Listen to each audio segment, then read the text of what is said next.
not only originated from a biolab, but that lab was very possibly in the United States. Please listen carefully to the following report published in thescientist.com, first posted November 16th, 2015. Here's the title of the report, quote, "Lab-made coronavirus triggers debate." Subtitle of the report, "The creation of a SARS-like virus has scientists discussing the risks of, quote, gain-of-function research." Remember that term, gain of function. That means to engineer a pathogen in a way that enables it to then jump species, i.e. infect the human race. From the report, infectious disease researchers at the University of North Carolina at Chapel Hill last week, which was November 9th, 2015, published a study on their team's effort to engineer a virus with the surface protein of the SHC-014 coronavirus found in horseshoe bats in China, along with a protein that causes human-like severe acute respiratory syndrome, SARS, in mice. The product, hybrid virus, could infect human airway cells and caused disease in mice, according to the team's results, which were published in Nature Medicine. The results demonstrate, the report states, the ability of the SHC-014 surface protein to bind and infect human cells, validating concerns that this virus or other coronaviruses found in bat species may be capable of making the leap to people without first evolving in an intermediate host. How can they make such a statement when they're the ones engineering this bridge in a lab? They're the ones making this happen. The report continues. They also reignited debate, these study findings of their created virus results. A debate about whether that information justifies the risk of such work, i.e. creating these pathogen bioweapons in a lab, known as gain-of-function research. If the new virus escaped, the report states, nobody could predict the trajectory. It seems Bill Gates and his team, Event 201, predicted it right at the start of the actual event happening, didn't they? That nobody could predict this. Nobody could predict 9/11, just as we were told. When we know our government knew it was coming. No one could predict Pearl Harbor when we know our government knew that was coming. Nobody could predict Saddam Hussein didn't have weapons of mass destruction when we know our government knew he didn't have them. Nobody could predict that Vietnam didn't really start the Vietnam War when that was a false flag event. This is business as usual when a crime syndicate controls a government. And that's the case with all governments, by the way, not just ours, all governments. But the danger governments pose is in direct proportion to their size and strength. And where does that leave the United States of America with a military juggernaut that is bigger than the next 10 militaries combined? That should frighten all of us. Eisenhower tried to warn us. Many have tried to warn us along the way. Kennedy tried to warn us in the most profound speech of all a week before they killed him. Shouldn't all of this alarm us? I want to continue from this report. Again, lab-made coronavirus report from 2015. The report states in October 2013, the U.S. government put a stop to all federal funding for the, quote, gain-of-function studies. Again, gain-of-function means engineering a virus with special properties that allow it to infect humans. They are doing this in a laboratory. This report is confirmation of that. Fully 5 years before the current outbreak started. The report continues with particular concerns rising about influenza, SARS, and Middle East respiratory syndrome, that's MERS. The National Institute of Health has funded studies because they help define, the report states, the fundamental nature of human pathogen interactions. And they enable the assessment of the pandemic potential of emerging infectious agents and inform public health and preparedness efforts. National Health Institute Director Francis Collins at the time said in a statement. The report continues, quote, "These studies, however, also entail biosafety and biosecurity risks which need to be understood better." Think of the insanity of all of this. Claiming they need to engineer these pathogens with gain-of-function traits which allow them to jump to the human species. In order to understand 我有個係啊，或者嗰啲人打咗嚟，我就係交換嗰啲屋企 number 嘛嚇。This is an act of the human race, and how many insane acts of the human race do we have to cite? 490個，就是 OK， 等陣先啊，因為我啱同事 key 緊。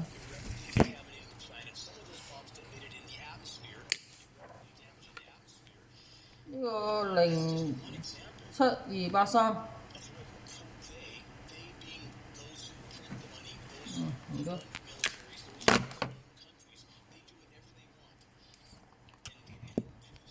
Them doing whatever they want. They pacify first world populations with material wealth and seemingly endless sensory distractions. In the meantime, our species, because these powers have gone so unchecked for so long, our species, and indeed the entire web of life, is circling the drain. The report continues to study on the coronavirus began before the moratorium was announced, the moratorium on this type of research, and the National Institute of Health allowed it to proceed during a review process which eventually led to the conclusion that the work did not fall under the new restrictions. In other words, they could continue with engineering these deadly pathogens in U.S. biolabs. Final excerpts from the report. The impact of this work is the creation in a lab of a new non-natural risk. Engineered virus. At least 5 years ago, coronavirus engineered with the ability to infect human beings because of the, quote, gain of function traits that were engineered into it in a biolab. And again, these traits were not engineered into just any coronavirus. They were engineered into a very deadly form of coronavirus. That long ago. Final excerpt from the report. The results of this coronavirus experimentation and engineering have moved this virus, this is from 2015, from a candidate emerging pathogen to a clear and present danger, end quote. 2015. So, the moratorium on lethal pathogen research and creation was imposed in 2013.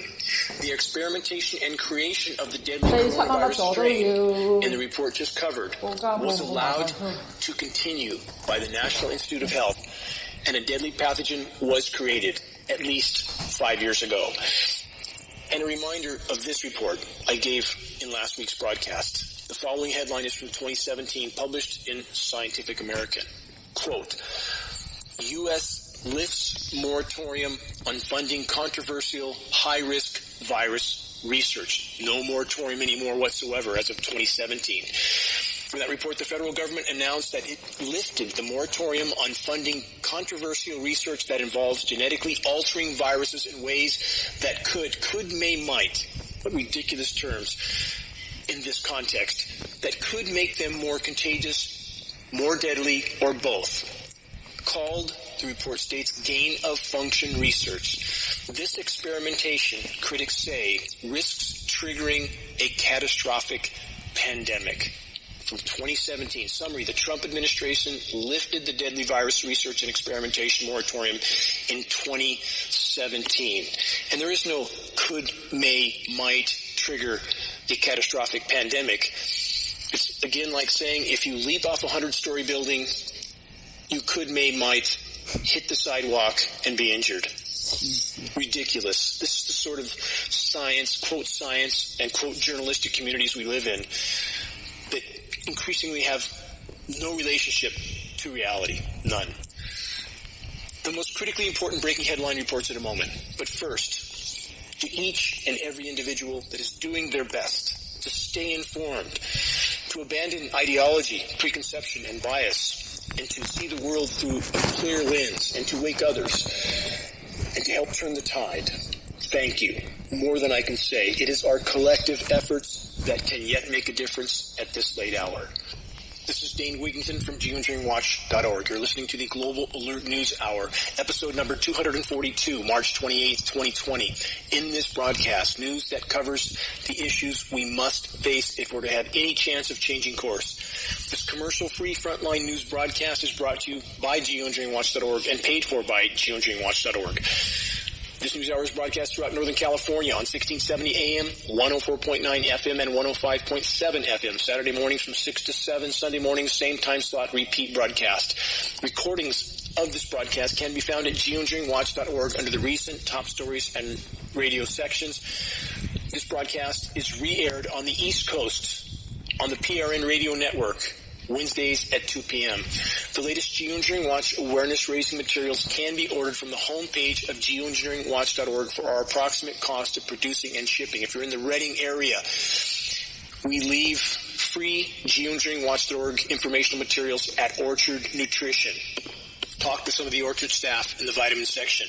And for the record, again, to wake individuals up to very unpleasant but necessary to know truths, it is exponentially more effective to pass on credible, compelling, printed data. Lengthy verbal attempts to pass on this type of dire information often, all too often, simply put people's defenses up. Moving on, so much to cover. Not enough time in this on-air broadcast, but I'll do my best. How many strains of engineered coronavirus might there be? Consider this recent headline from the Thailand Medical News.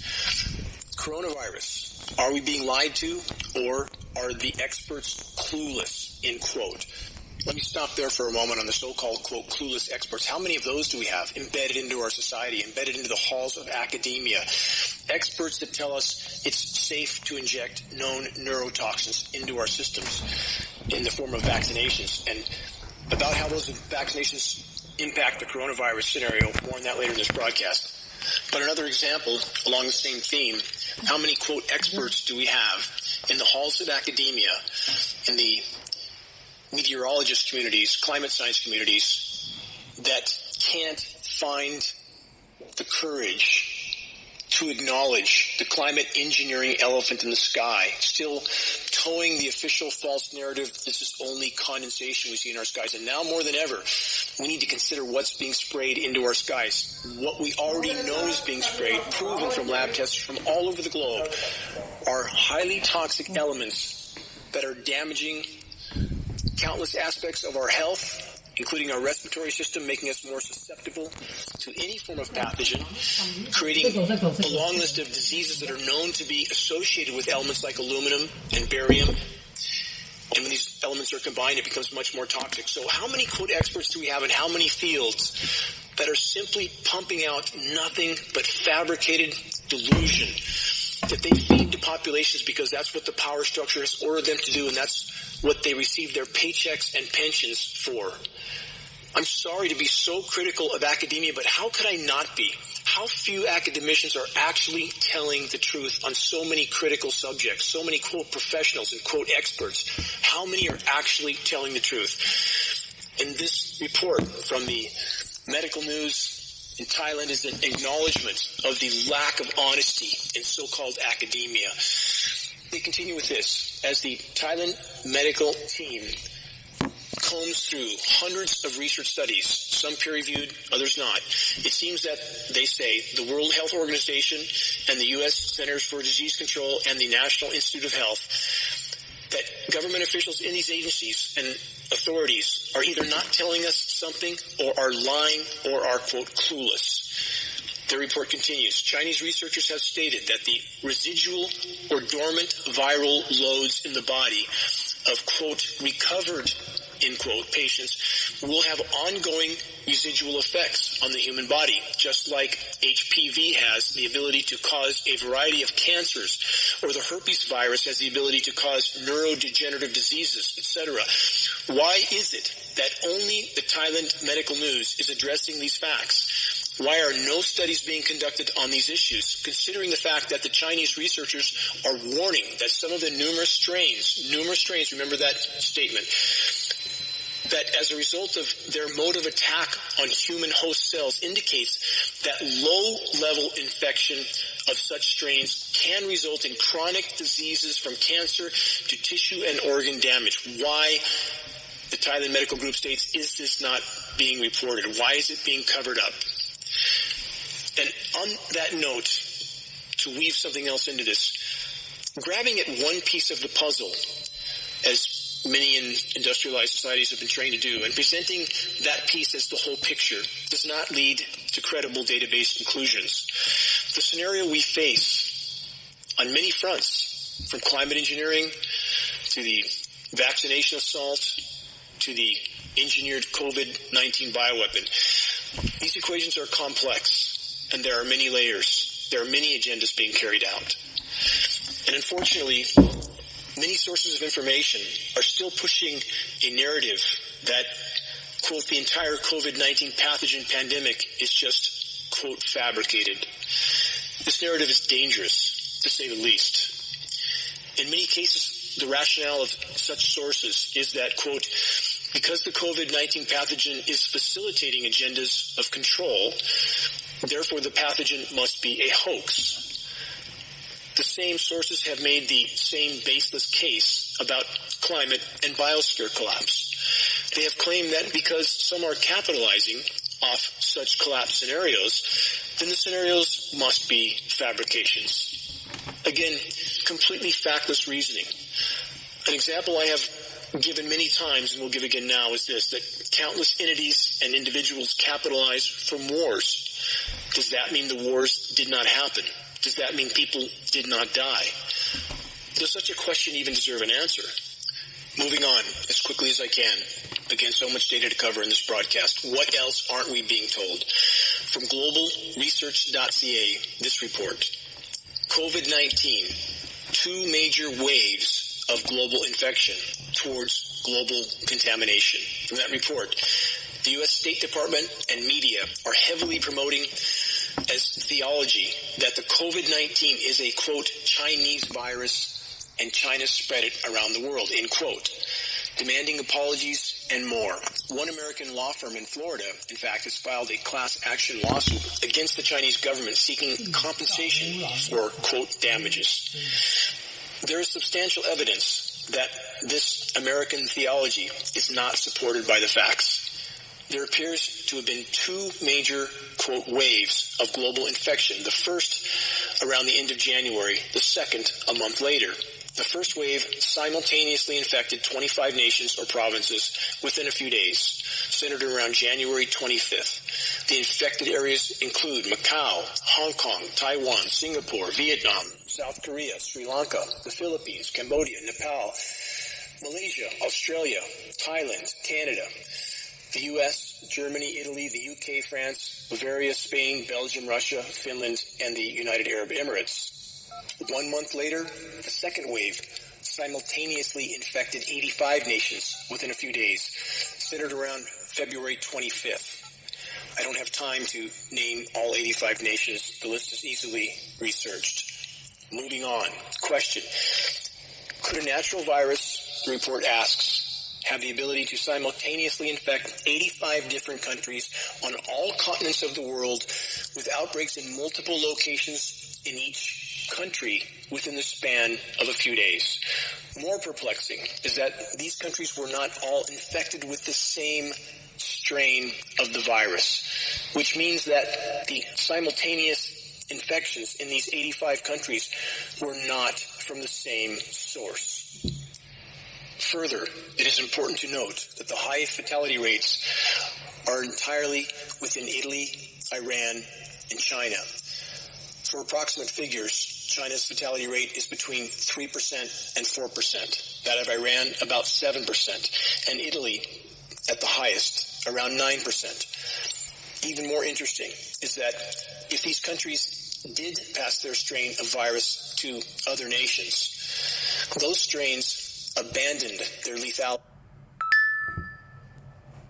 when they left home.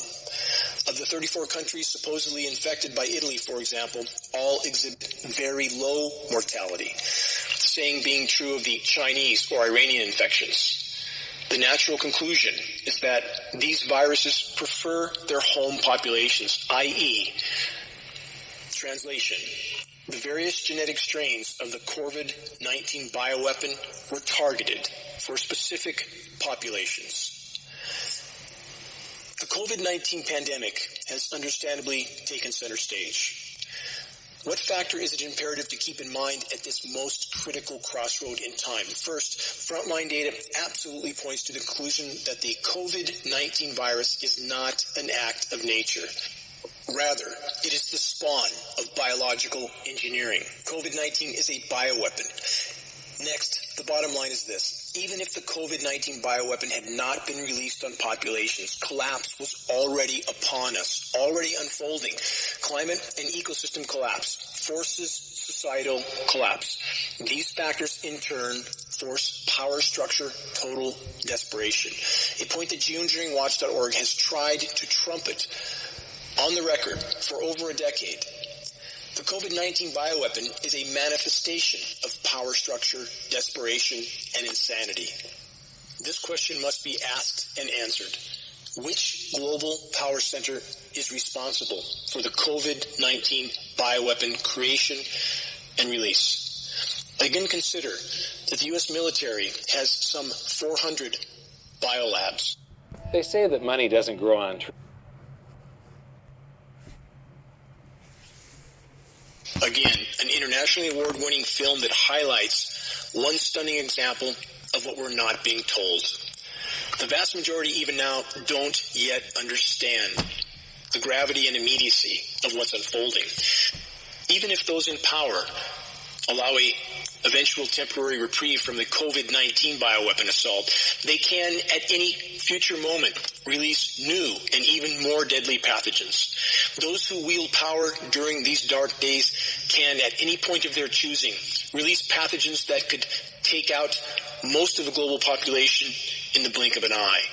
Unless or until a majority of the population faces this dark truth, unless or until a majority of our military brothers and sisters stop blindly obeying horrifically immoral orders, we have no chance. We have no chance of winning this battle without fully awakening a significant percentage of our military brothers and sisters. Never forget that. That's where the critical mass of awareness is so key. The only way we can stop this insanity is from the inside out, and that's how it must occur. That's the only way forward in this battle. On the subject of the likely scenario of more engineered pathogens being released into already struggling global populations, this new headline report from the UK Independent, listen carefully, quote, "We should start thinking about the next one," end quote. The headline continues, "Coronavirus is just the first of many pandemics to come." What do they know that we don't know? That's the sort of programming that conditions populations to just accept such horrific scenarios because they were, quote, predicted by the, quote, experts. This is simply waging warfare on global populations because those in power know the planet and its imploding ecosystems can no longer support the global population. That is a statistical, mathematical fact. It's not my opinion. It's a fact. I realize that's a fact that very few want to accept, but we must accept that. We must begin to consider what can we salvage at this late hour. And that effort will take all of us. Absolutely all of us. Final excerpt from this report warning us of future pandemics to come. It states this: there are going to be more diseases like this in the future if we continue our practices of destroying the natural world. Well, certainly we are destroying the natural world in countless ways. There's no question about that. But to blame this virus on that is patently false. And this is the kind of deception we have coming from so many in academia, coming from so many in these so-called journalist communities, simply parroting power structure narratives to receive their paychecks and pensions. And who suffers the consequences? Absolutely all of us. On the current course, no one gets out alive, and we will likely take the entire web of life down with us. Thus the need to change course completely and immediately. Again, that effort will take all of us. From Political.com, coronavirus will change the world permanently. Here's how. Here's more forms of public programming. I just want to point out. It states this: there will be a new kind of patriotism. What kind of patriotism do we have now? One that demonizes anybody that dares to question blind patriotism. Blind patriotism is not patriotism, it's tyranny. It's total tyranny. And that's the brand of patriotism that we seem to have so prevalently in this country and other countries. The report states there will be a decline in polarization. Do we really see that? Not at all. The population is more polarized than ever. And certain political characters fuel that polarization. And that divide serves those in power. Divide and conquer. This report from Political also states this: there will be a return to faith in, quote, serious experts. Why in the world, especially now, would we increase our faith in the so-called experts that in so many arenas have done nothing but deceive, that have done nothing but push the false narratives of those in power? The Political.com report also states this: there will be less individualism, turning us all into just another brick in the wall. That's certainly a goal of those in power. The report states this also: big government makes a comeback. Well, that's just what we need, isn't it, when they're taking over everything already? We live in a fascist state. Fascist. So many people, unfortunately, are using terms that don't apply. I hear the communism term a lot, that our government is nothing resembling a communist government in any form, and communism just another form of tyranny as well.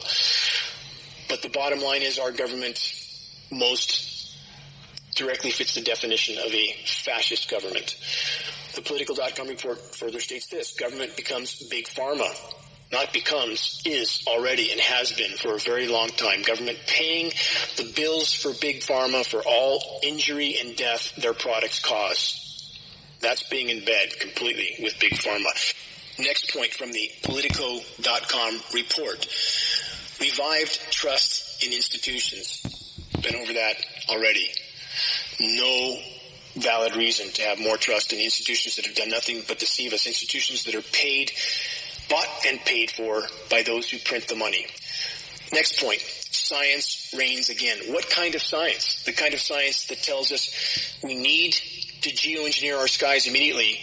The kind of science that tells us this would involve planes spraying particulates into the skies, and the kind of science that then tells us what we are seeing, exactly what they are describing, by the way, is not really what we are seeing. That kind of science, do we want that kind of science to reign again? Because we certainly don't have real science in our society anymore in so many cases. We have nothing but institutions that are tasked with deceiving populations, pacifying populations until the brutal bitter end, which is perilously close at this juncture in time. Final point from this report, quote, the inequality gap will widen. How much wider can it get? Everything is collapsing. And those that control the money seem to think they're going to take it with them.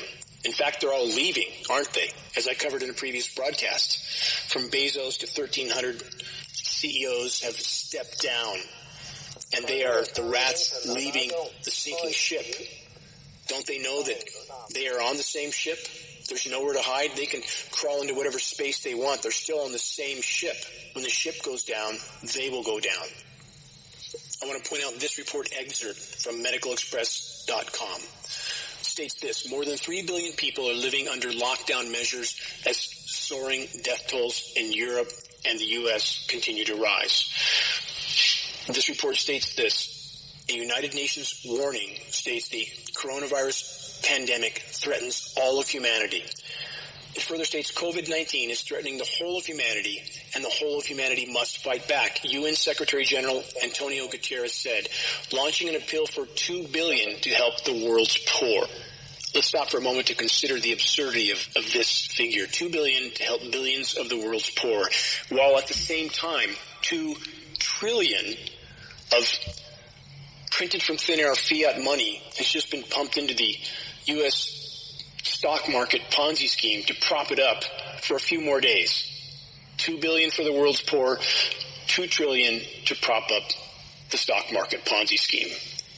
And let's not forget the $30 trillion that the Pentagon is missing in the last 2 decades. How do you lose $30 trillion? Where did you get $30 trillion to begin with on top of all your other budgeting?